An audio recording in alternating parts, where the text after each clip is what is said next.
최근 IRS를 사칭해 미청구 환급금이 있다는 식으로 접근해서 개인정보를 빼돌리는 신종 사기가 또 기승을 부리고 있습니다. 미국의 1인 가구 비율이 29%로 사상 최고치를 경신했습니다. 아이비리그 가운데 하나인 브라운 대학교에서 학생 10명 중 4명이 자신을 성소수자라고 대답했다는 조사 결과가 발표됐습니다. 기내식 메뉴가 마음에 들지 않는다는 이유로 난동을 부린 민폐 승객 때문에 유나이티드 항공의 비행기가 중도 착륙하는 소동이 벌어졌습니다.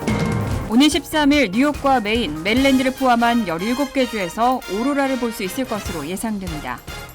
이상은 이 시각 주요 뉴스입니다.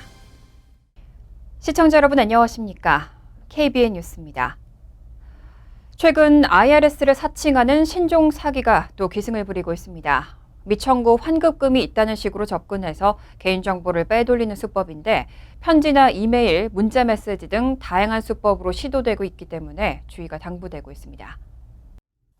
연방국세청 IRS는 최근 들어 우편물을 통해 미청구 환급금이 있다고 유혹한 후 개인정보를 빼돌리는 신종 신분도용 사기 행각이 잇따라 발생하고 있다고 강조했습니다. 해당 사기 우편물은 IRS 로고 등을 집어넣어 마치 IRS에서 보낸 편지처럼 보입니다. 봉투에 담긴 편지에는 미수령 환급금이 있다며 이를 지급받기 위해서는 에이전트에게 운전면허증을 촬영한 사진과 휴대전화 번호, 은행 계좌 정보 등 민감한 개인정보를 보내라는 내용이 적혀 있습니다. 하지만 IRS는 해당 사기 편지는 모두 가짜라면서 주의를 당부하고 편지에 부정확한 정보 등이 있는지를 잘 살펴야 한다고 강조했습니다. 예를 들어 이번 신종 사기에 쓰인 편지에는 소득세 신고 마감일이 10월 17일이라고 적혀 있는데 실제 2022년 소득세금 신고 마감일은 10월 16일이어서 잘못된 내용입니다. 또 부정확한 문법이나 오타, 불규칙한 글자 크기 등이 확인됐다고 덧붙였습니다.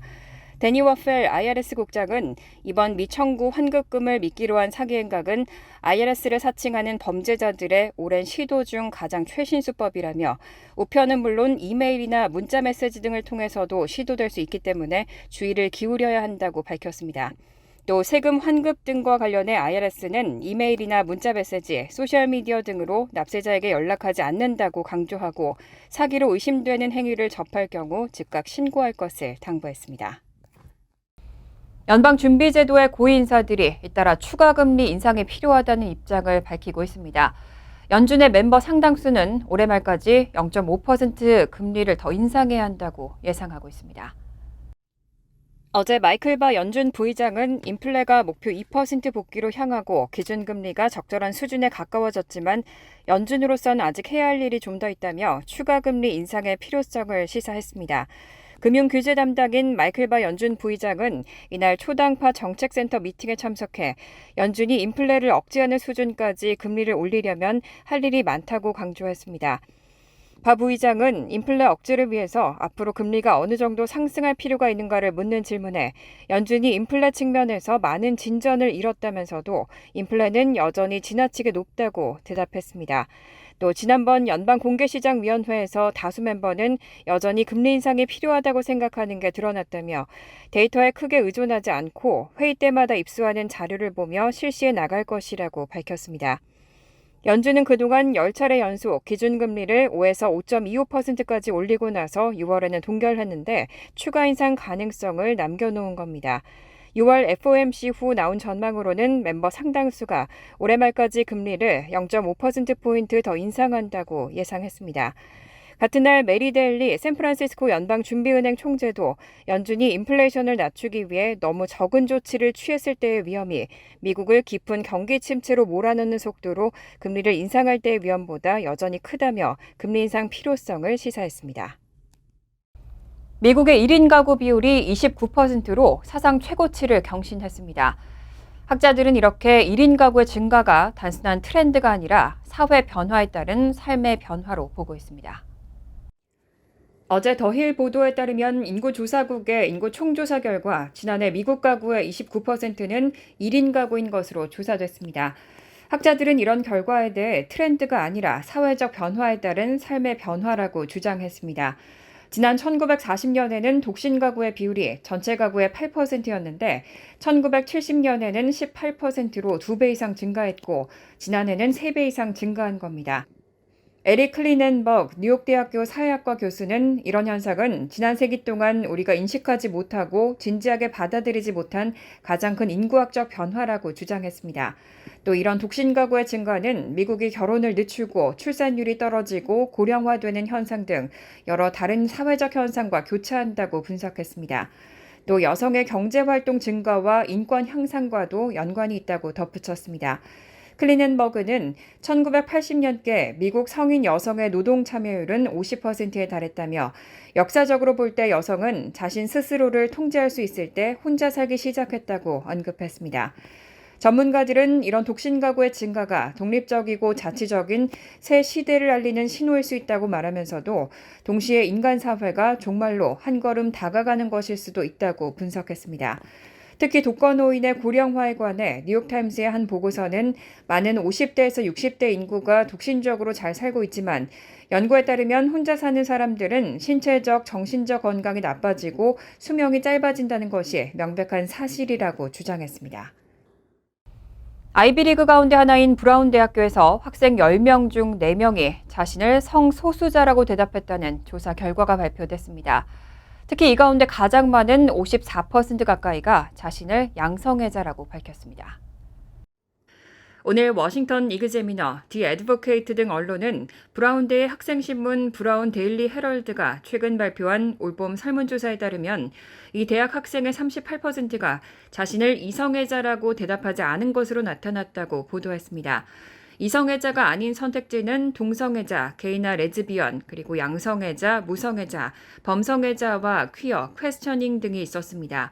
이 설문조사는 성정체성보다는 주로 성지향성에 대한 것이었지만 응답자의 3.1%는 자신을 여성과 남성 이분법을 거부하는 논바이너리라고 밝혔고 1.8%는 사회적 범주로서의 젠더를 부정하는 젠더 퀴어라고 대답했습니다. 복수응답이 허용된 조사에서 자신이 LGBTQ+에 속한다고 밝힌 학생 중 가장 많은 53.71%는 양성애자라고 대답했고 이어 동성애자가 22.86%, 퀘스처닝 17.71%, 퀴어 14.29%, 범성애자 7.14%, 무성애자 4% 순이었습니다. 브라운 데일리 헤럴드가 관련 조사를 처음 실시한 2010년 가을과 비교했을 때 약 13년 사이 이성애자라는 응답은 25.2% 감소해 60% 초반대로 떨어졌고 양성애자라는 답변은 2배 넘게 증가했습니다. 같은 기간 동성애자는 26% 늘었습니다. 한편 지난해 갤럽 여론조사에 따르면 미국 성인의 7.2%가 자신을 LGBTQ+라고 대답한 것으로 나타났습니다. 텍사스주는 멕시코와의 국경에 있는 리오그란데 강에 미 입국을 막을 목적으로 수중 장벽 설치를 추진하고 있습니다. 그런데 이 강에서 카누와 카약 강습을 운영하는 한 회사가 주정부를 상대로 작업을 중단하라며 소송을 제기했습니다. 지난달 9일 그레그 에버 텍사스 주지사는 멕시코와의 국경에 있는 리오그란데 강을 통한 불법 입국을 막기 위해서 강물에 부유식 장벽을 설치한다는 계획을 발표한 바 있습니다. 또 그 첫 번째 작업으로 남부 국경 도시 이글패스의 강변에 1000피트 길이의 부표를 설치한다고 밝혔습니다. 에버트 주지사는 지난 8일 소셜미디어에 리오그란데 강의 수중장벽 설치가 시작된다며 텍사스 공공안전부가 이글패스 지역의 작업을 감독한다는 글과 함께 부표를 운반하는 모습을 담은 동영상을 게시했습니다. 이 부표는 강바닥에 고정되고 수위에 따라 4에서 6피트 높이에 띄어집니다. 하지만 텍사스에서 카누와 카약 대여와 강습을 하는 회사 EPI가 텍사스주를 상대로 이 작업을 중단할 것을 요구하는 소송을 제기한 겁니다. EPI 측은 텍사스주가 리오그란데 강에 설치하는 부표가 강에서 진행되는 자사의 카누와 카약 강습을 막고 즉각적이고 돌이킬 수 없는 손해를 끼칠 것이라고 주장했습니다. 또 미국 헌법과 연방법은 텍사스주에 이민법을 집행할 권한을 부여하지 않는다고 지적했고 해당 정책은 이민자나 멕시코계 미국인이 위험하다는 인상을 심어주는 혐오 정책에 해당한다고 덧붙였습니다. 한편 텍사스주는 리오그란데 강을 통해 외국인들이 밀입국을 시도하다가 숨지는 사례가 잇따라 발생하자 이를 막을 대책을 강구해왔습니다.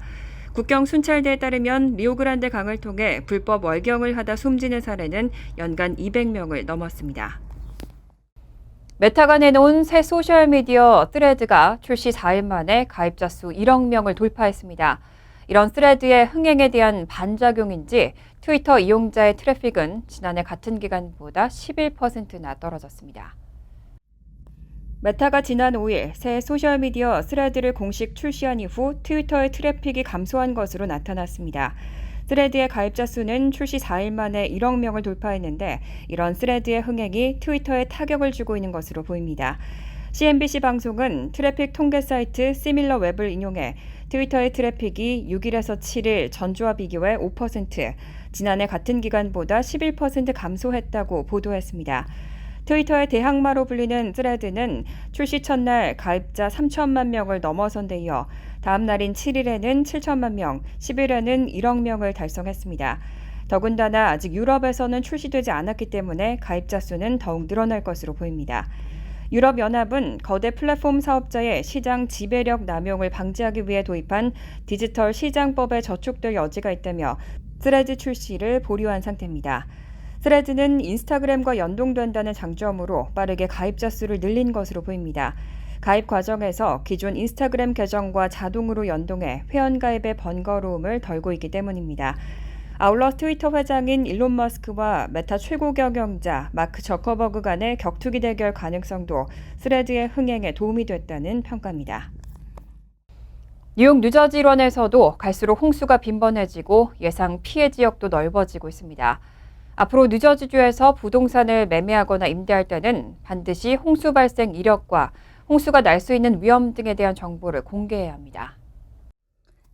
지난주 필 머피 주지사는 주택과 건물 등 부동산을 팔거나 임대하려는 부동산 소유주들을 대상으로 매매 과정에서 필요한 서류에 해당 부동산이 과거 홍수 피해를 입었는지 혹은 홍수 예상 지역에 위치하고 있어 피해를 당할 가능성이 있는지 여부 등을 의무적으로 명기하도록 하는 홍수정보 공개 의무화법에 서명했습니다. 이 법이 시행되면 주택과 아파트, 사무실 등을 임대할 때 부동산 소유주는 세입자를 대상으로 연방정부가 제공하는 전국 홍수보험 프로그램에 가입해 피해가 났을 때 보상을 받을 수 있다는 내용도 설명해야 합니다. 최근 지구온난화와 해수면 상승으로 홍수가 많아지고 예상 피해 지역이 넓어지고 있는 가운데 부동산 매매와 임대 시 이런 정보가 제대로 공개되지 않으면 매입자와 세입자가 예기치 못한 피해를 당할 수 있기 때문에 이런 정보 공개를 의무화한 겁니다. 한편 이와 함께 머피 주지사는 또 최근 뉴저지주 곳곳에서 피해가 늘고 있는 자동차 절도를 막기 위한 4개 법안에도 함께 서명했습니다. 자동차 절도 방지법은 차량 절도범에 대한 처벌을 대폭 강화하고 대규모 도난 차량 매매 조직에 대한 수사를 확대하며 주요 중고 부품의 매매 과정을 투명화하는 등의 내용을 담았습니다. 기내식 메뉴가 마음에 들지 않는다는 이유로 난동을 부린 민폐 승객 때문에 텍사스에서 출발해 암스테르담으로 향하던 비행기가 중도 착륙하는 소동이 벌어졌습니다. 지난 9일 오후 4시 20분께 텍사스 휴스턴 조지 부시 국제공항에서 출발해 네덜란드 암스테르담 스키폴 국제공항으로 가던 유나이티드 항공 UA20편이 이륙 2시간 만에 일리노이주 시카고 오헤어 국제공항에 중도 착륙한 것으로 전해졌습니다. 유나이티드 항공은 해당 항공편이 승객의 소란으로 인해 시카고 오헤어 국제공항으로 우회해 안전하게 착륙했다며 관련 법 집행기관이 시카고 공항에 착륙한 비행기에 탑승해 해당 승객을 내리도록 했고 이후 항공기는 목적지 암스테르담으로 계속 운항했다고 상황을 밝혔습니다. 해당 항공편은 오후 12시 30분 암스테르담에 착륙했습니다. 휴스턴 암스테르담 노선의 일반적인 비행시간은 총 9시간 30분이지만 중간 착륙으로 이보다 3시간이 더 소요됐습니다. 한 항공업계 관계자는 자신의 소셜미디어에 가장 낮은 위협 수준인 1단계 위협 보고와 함께 기내에 방해가 된 승객이라고 명시된 유나이티드 항공 내 보고 상황을 공개했고 해당 승객이 기내식 문제로 격분한 것 같다고 설명했습니다. 유나이티드 항공은 최근 기내식이 팬데믹 이전 수준에 미치지 못한다는 비판에 직면한 바 있습니다. 연방항공청은 기내에서 승객의 무례한 행위에 대해 각 위반 행위당 최대 37,000달러의 벌금을 부과할 수 있습니다. 한 사건의 여러 행동에 대해 각각 위반 행위로 판단해 별개의 벌금을 부과할 수 있고 별개로 형사기소도 가능합니다. 오늘 13일 뉴욕에서 오로라를 볼 수 있을 것으로 전망되고 있습니다. 강력한 태양 폭풍으로 오로라가 남쪽으로 이동하면서 뉴욕과 메인, 메릴랜드를 포함한 17개 주에서 오로라를 볼 수 있을 것으로 예상됩니다. 오로라는 일반적으로 알래스카, 캐나다, 스칸디나비아 등에서 관측이 가능합니다. 그런데 이번 주 강력한 태양 폭풍으로 오로라가 남쪽으로 이동하면서 뉴욕 최북단도 오로라 활동이 높을 것으로 예상되는 지역에 포함됐습니다. 오로라를 볼 수 있는 주에는 뉴욕과 뉴햄프셔, 메인, 벌몬트, 메릴랜드와 매사추세츠, 미시간, 인디애나, 미네소타, 워싱턴주 등이 포함됩니다. 국립해양대기청 우주기상예상센터에 따르면 오로라를 가장 잘 관측할 수 있는 시간은 10일 오후 10시부터 13일 오전 2시 사이입니다. 다만 달의 밝기와 구름 여부 등 날씨에 따라 오로라 관측 상황이 달라질 수 있기 때문에 최적의 관측 시간은 달라질 수 있습니다.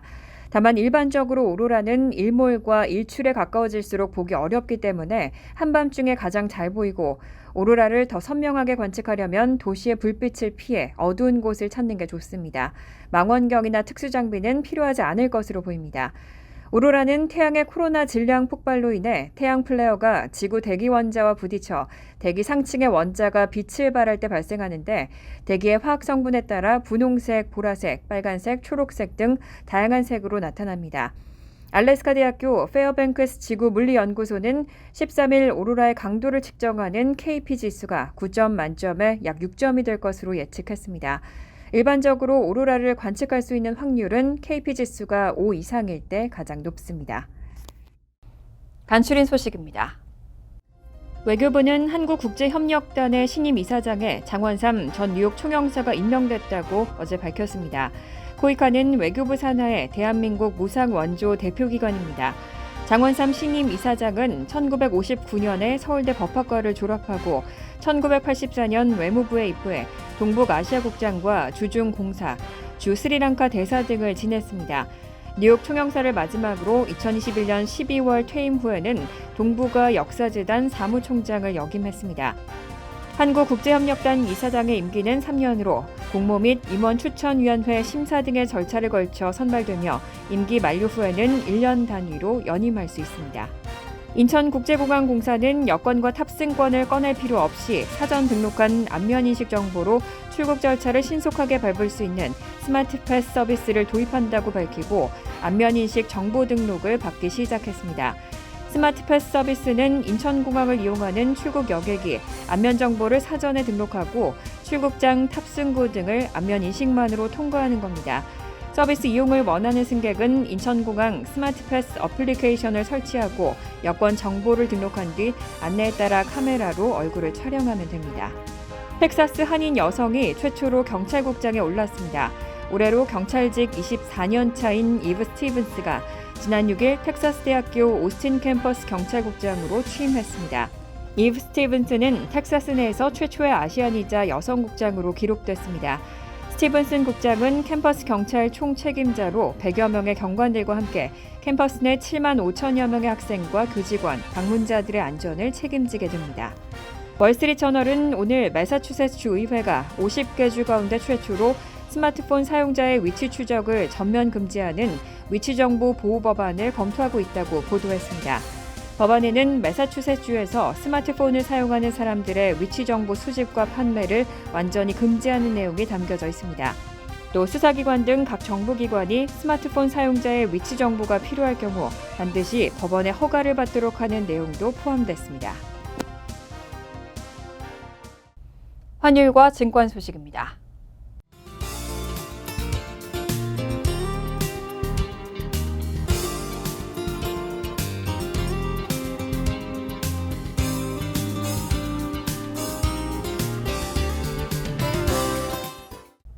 이어서 날씨입니다. 수요일은 화창하고 덥겠습니다. 낮 최고 기온은 92도, 섭씨 33도, 밤 최저 기온은 76도, 섭씨 24도로 예상됩니다. 목요일은 화창하지만 오후부터는 때때로 천둥번개를 동반한 소나기 내릴 가능성이 있겠습니다. 금요일은 곳에 따라 때때로 천둥번개를 동반한 소나기가 내리겠습니다. 이상으로 KBN 뉴스를 마칩니다. KBN과 함께 즐거운 저녁 되시기 바랍니다.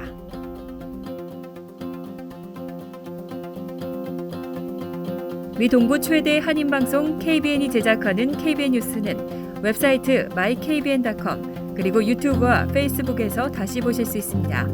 좋아요, 구독, 알림 설정은 뉴스 제작에 큰 도움이 됩니다.